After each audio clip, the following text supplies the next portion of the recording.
And let's go now to the Boomer Jacks Bar and Grill hotline, where our friend Derek Holland is, I believe, very pumped still from yesterday's game. How's it going, Derek? Let's freaking go. Dude, you did the pregame, you did the video by the pool yesterday. I know you were all into it throughout the entire day. What was the experience like? Did that bring back the juices from playoff experiences of the past? Man, it was awesome to watch. I'm very excited for these guys.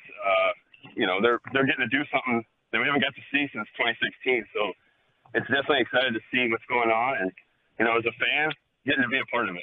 That's the main thing now is I'm a fan, supporting my guys, just continue to watch the greatness unfold. So I was wondering this, Derek, how cool is it? Or maybe it's not cool at all to you. Maybe you're really above this.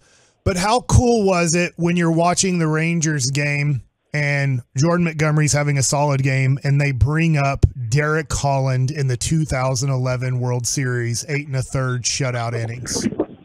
Man, that's awesome. But at the end of the day, it's cool that they gave me a shout out.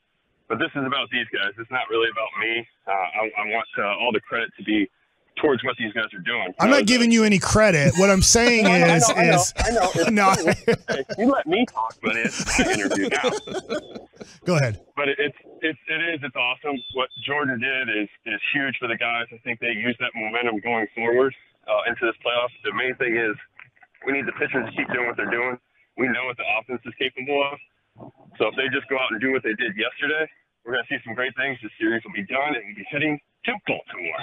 And I know everything's different. Each game's its individual game. Each pitcher's their own individual pitcher. When you get into the zone like that, obviously you did in 2011 in a World Series game, and Jordan Montgomery had everything working. He had those guys on a string.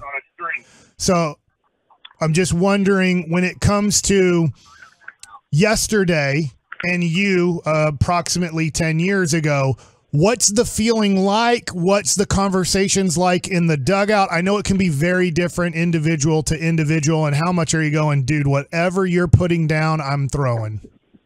Yeah, obviously they have a good connection with Heim behind the plate. He does an outstanding job of calling games, keeping those guys in control. I saw it yesterday. One thing that I don't think a lot of people see, and it should be something that's recognized, is what Heim did with Leclerc. He got 2 quick outs, and then obviously I think he walked the next guy, if I'm not mistaken. Yeah, on 4 straight pitches. Yeah, so Heim, if you watched him, this is where he deserves a lot of credit, is he kept telling him, easy, let's go, just me and you, we got this, don't worry about that. I think that shows a lot of his leadership skills, and it shows how much he can control those pitchers and keeping them locked in, because what happened right after that, we get the out, we get to go to game 2 now, Rangers up 1-0. What did you think of the kids yesterday getting out there? Josh Young had a great defensive play. Mike was saying that he had like 5 different steps. And then Evan Carter, man, that dude he is everything we were told. Yeah, what he's doing right now is awesome to watch, especially to see such a young guy carrying himself the way he is. He's not letting any of the pressure get to him. He's staying locked in, being himself. I like him in the 9-hole right now. And then, as I said yesterday with G-Bag too, is having Tavares as the 8, and then you have, gosh dang it, I just lost his name. Oh, no. What are you talking about? Tavares, Young, Carter. You have Carter at the 9-hole, 8-9. I think that's a deadly combo right there to have them go there and be able to set the tone getting on base, to let Simeon and Seager do the work and get those runs in. That's huge what those guys are doing down there at the bottom of the order. So I just compared you to Jordan Montgomery and the greatness of 2011 in your World Series game. Now I'm going to go to 2015. You were hurt that year. You only made 10 starts. You did pitch in the playoffs in 2015 for your appearance, and you struggled. Right now, obviously, Eovaldi had a great year up till the All-Star break. And then in the month of September, he had a 9.6 ERA. I know that you weren't feeling great going into the 2015 playoffs. How do you feel Nate Eovaldi is going into this game? Because I feel like you have a similar experience in 2015. Yeah, that's the thing is we can't worry about what had happened before. Yeah, he's had some struggles, but it's like I've said before, the playoffs, it's 0-0. But now, Rangers 1-0. So I don't think we can worry about what has happened before and how he's kind of struggled. I think he's going to come out and set the tone early.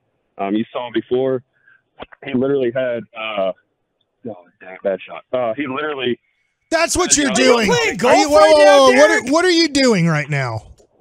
I'm just practicing golf. But hold on, let's stick to the baseball topic here. Hold on. All right. No, you're practicing golf, or are you playing a round of golf right now? I'm kind of doing both. I mean, I'm not really playing because I'm not allowed to take full swings. So I'm just out here working on some short games. Uh-huh. But, Okay. All right. as we were saying, with Evaldi, you know, the one thing that sticks out, and I want people to see this too, is he came out and he was lights out first 2 innings, and then the third inning hit him. I think going forward, we're going to see him progress. You're not going to see him have that third inning pickup. I think he's going to come out strong. I'd like to see, I'd say, at least 5 innings from him, and then you got Martin out there waiting to come in. He can attack the same way that Montgomery did, and I think the bullpen's going to do their job. I feel very confident with our pitchers and what we're doing now because, like I said before, the playoffs is a clean slate. Doesn't matter what you did before, it's what you do now. You know, Bochy, I'm wondering this because you talked about Martin Perez. There's Andrew Heaney, who might start tomorrow, Martin Perez, who might start tomorrow, and Dane Dunning, who might start tomorrow. How do you feel like Bochy's communication is right now with those 3 guys, letting them know possibly their role today and possibly their role as a starting pitcher in Game 3? If it's me, I would say that Bochy is going to probably sit them both down, both Martin and Heaney, and say, look, all hands are on deck for today, but one of you will not throw today, and we're going to go with the other guy. So whoever it is, just be prepared. You want to have them in the mindset that they're going to be in this game to help out either way, and then you go from there. So don't worry about tomorrow. Let's worry about today. So if I'm talking to Heaney and Martin, hey, you guys are available today. We'll see what happens. If we use one of you, know that the other one's not going to be used, and we're going to need you for tomorrow. Derek, I always like talking. This is one of the reasons I like asking Mike these questions and stuff, but I always love hearing kind of the conversations on the mound. When Mike Maddox walked out there to talk with Jordan Montgomery, it was essentially his last batter that he faced. It was in the 7th inning. What do you think he said to him? Because in my mind, he was up there and he's like, "Hey, this is your last batter. Give him everything you got." Yeah, and it's like I told you yesterday. We're not going to go out there. You don't want to say that because some things could change. Let's say he gets him out quick and they talk to him when he comes back in the dugout, and they're like, "Hey, how do you feel?" 9 times out of 10, he's going to say, "I feel good. Let me go back out there." And then they go hitter by hitter. If you go out there and tell a guy, "This is it," and then all of a sudden, you know, he checks out after that hitter and he might have to face maybe one more because they might like the numbers in that one or whatever. You can't sit there and tell him it's over. Like, this is it. Well, Derek, hey, man, we really appreciate you hopping on with us today, and we will obviously be calling you for more conversation as these playoffs go along, dude. Well, I appreciate it. That stinks. This was such a short interview. It's all right. You guys. It's all right, man. We're gonna let you get back to your golfing and enjoy it, and so you get back in mode, man. But we'll see you up here soon. All right. All right. All right. Thanks for having me. Love you, buddy.